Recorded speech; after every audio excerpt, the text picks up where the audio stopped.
Now, the storm around Justin Baldoni has gently shifted, with Donald Trump and his conservative friends stepping softly into the mix, and Taylor Swift's warm support for Kamala Harris in the 2024 elections, encouraging her fans to vote blue, has blossomed into a tender cultural political discussion with Trump. Although Trump hasn't shared much, his allies Megyn Kelly, Candace Owens, Ben Shapiro offered gentle encouragement to Baldoni, stirring a quiet glow. Meanwhile, CPAC cradles conservatives who kindly uplift Baldoni, weaving an unexpected bond. You see, Swift's soothing words against Trump, calling him a threat to women's rights and playfully nodding to J.D. Vance's childless cat lady's remark, sparked this calm ripple. Although her Harris embrace earned admiration, it met soft resistance, growing when Trump brushed her off online. Interestingly, Blake Lively's dear friend Taylor, not Swift, whispered critiques of Trump too, inviting his gentle rebuttal,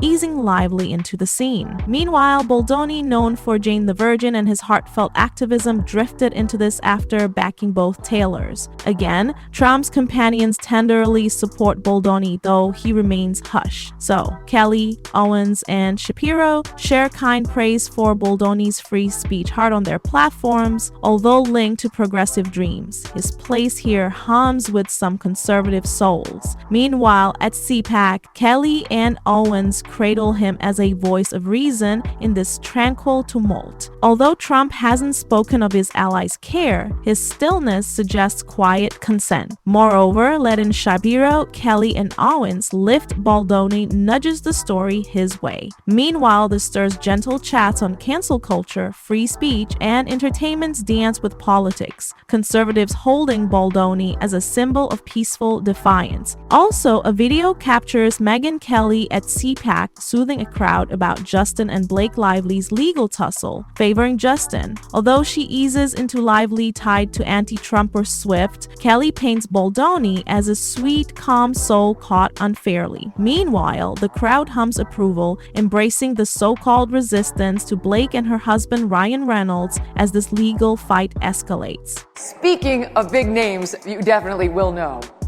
have you heard about what's happening with the Blake Lively, Justin Baldoni case? All right, I'm just gonna walk because I actually held that. Can you hear me okay like this? Okay. Okay. Are you obsessed with this case? All right, there are millions of people who are obsessed with this case. I'm going to give you a little background on it, and then you will be obsessed with it. And I'll tell you, there's a reason why conservatives in particular are following this so closely. It makes sense to me. All right, so you know who Blake Lively is, right? Most people know her. Yeah, see, the people who are booing, they know. Then there's this guy, Justin Baldoni, who's not as well known. And yeah, see, they've been following the story. So he optioned this book called It Ends With Us, and it's about domestic violence. And he managed to get Blake Lively to star in his movie, Across From Him. He played the abusive guy and she played the woman. And this is the thrill of a lifetime for this guy. You know, he had done another TV project, but nobody knows who he is. So he gets Blake Lively. She's married to Ryan Reynolds. These are Hollywood A-listers. He's going to put him on the map. And she agrees to be his female co-star. Great, they're off to the races. Well, shortly into production, Blake Lively is very dissatisfied with virtually everything around her and decides to allege that Justin Baldoni, forgive me, very effeminate, evolved, modern feminist man bun kind of guy, is like this virulent sexual harasser who can't stop harassing one of the biggest stars in Hollywood in front of everybody on the set. I've got questions. I'm not sure why he would do that, whether he'd have the guts to do that, or whether the man bun is the most likely harasser in general. But you never know. Sometimes the ones who kind of bend over backward to be as woke as possible are the most, so okay, I'm open-minded about it. This is going someplace. Would you trust me? I'll get us there. So she says he's been harassing her, and they bring in some team, and he says, whatever you want, I will do it or not do it. You tell me. So they go forward. Well, we move forward in the story, and she's got to go do PR for the film. And she goes out in the summer, this past summer, and she had about 2 minutes of bad PR. The problem for Blake Lively, in my opinion, is that she does not improve upon acquaintance. And so the more time we got to spend with Blake Lively, the less we liked her, the more her promotional efforts for a film about domestic violence felt off. She was full of giggles and laughter and wanted to promote her liquor brand. Nothing says domestic violence like a bottle of tequila. What? So it felt weird, and she started to get hit by some of the media for being insensitive.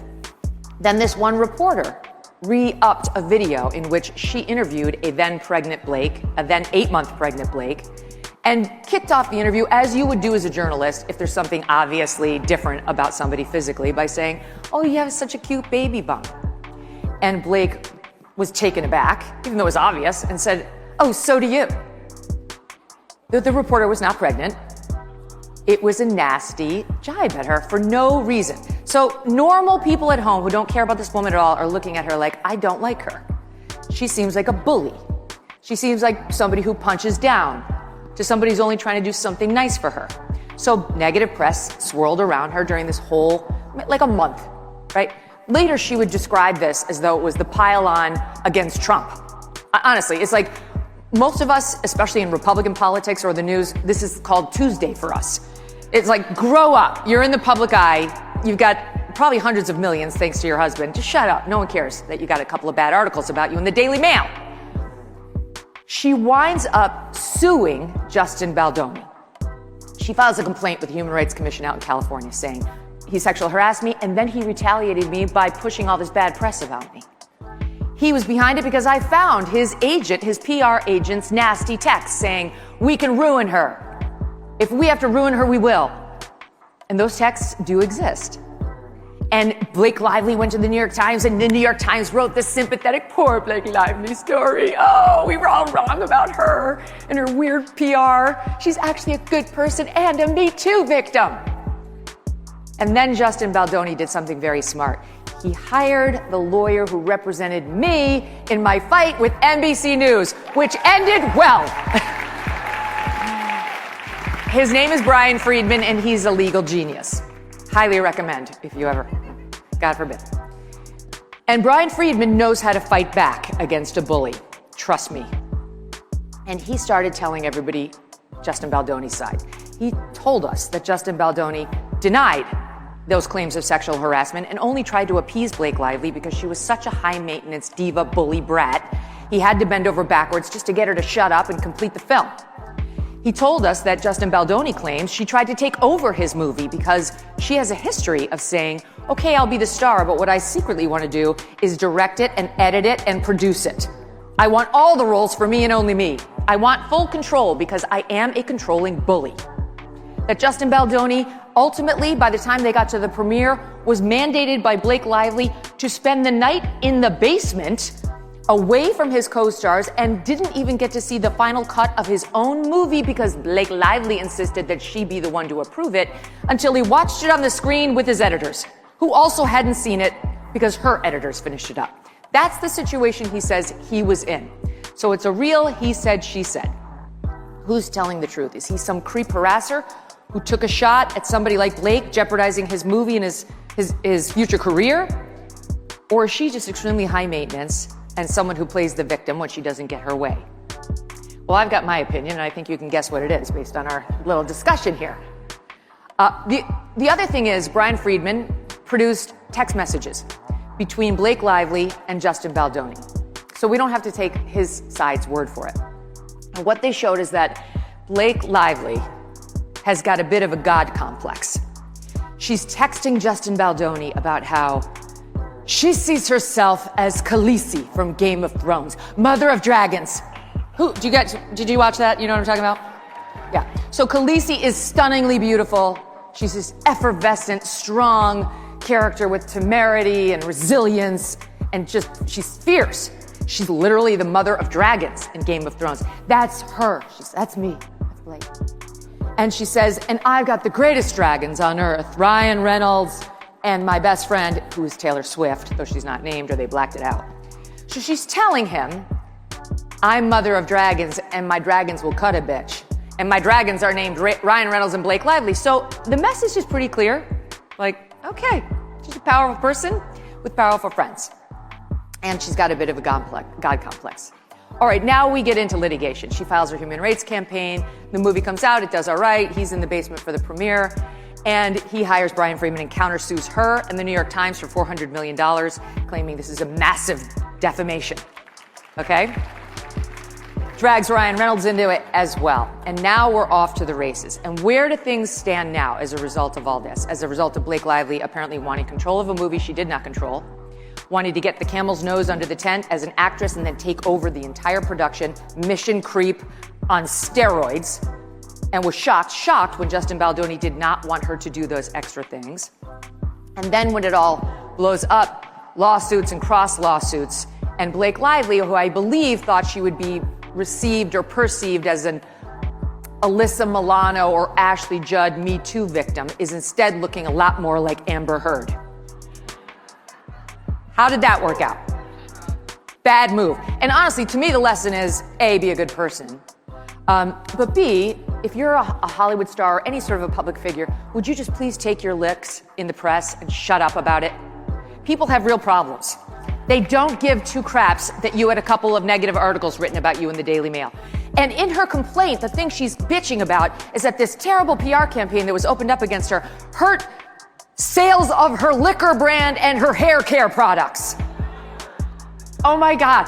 Right? Like, while this is going on, inflation's like at 9%. Get a grip. Okay. So it was a terrible idea. They shouldn't have done any of this, but I think the reason that conservatives are so interested in this is a couple of fold. Number one, you seem to be watching the unwrapping of a public figure, like the unspooling.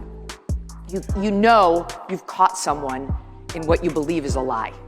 That's how I feel. And it's amazing to see it told and to kind of gone down the lane like, okay, maybe, here we go. Oh, wow, because Baldoni's released these text messages. She says he inappropriately smelled my neck when we were doing a scene. Then you see the scene. They're dancing, they're caressing, they're making out. It's like, but the neck thing was too much when he smelled it? Like, all right. They went into my trailer when I was breastfeeding my baby. You're like, that's disgusting. What's wrong with these people? Then you see his text message where she says, come on over to my trailer. I'm breastfeeding baby, but it's fine. Yeah, she says his weird producing partner showed me porn. I'm like, these people are freaks. Then you see what he actually says he showed her, the producing partner, which was she was filming a birth scene in the movie, and it was a still shot of a water birth his wife had at home. You can't see anything X-rated. It's a PG photo. You can't see anything at all. It's like artistic. It made me wish I had a water birth. All right, so you wind up kind of feeling a little bitter. And this is where we come in. Because everyone in this room, because you're here, I know this about you, you've been gaslit to high heaven every time you've picked up a newspaper in the United States. Every time you've turned on CNN. You've been lied to. You've been bullied or seen others with lesser power bullied by the media and the leftist Democrats. You have been the victim of overbearing and controlling leftists who think they are the final arbiters of what's best for you and your life. And it's wonderful to see someone fighting back, right? She's become like an avatar for leftist overreach in a different, special way. I really believe this is why so many people on the right are kind of into this story. Just kind of want to see how it ends. Will it end as it ended for us on November 5th? Because we were pretty happy with how that went. Right? Or is it going to be something else? I mean, only time will tell. But it's bringing up like room to explore the past 10 years that we've all been through and how, Trump put a period at the end of it, we hope, or at least the beginnings of the end.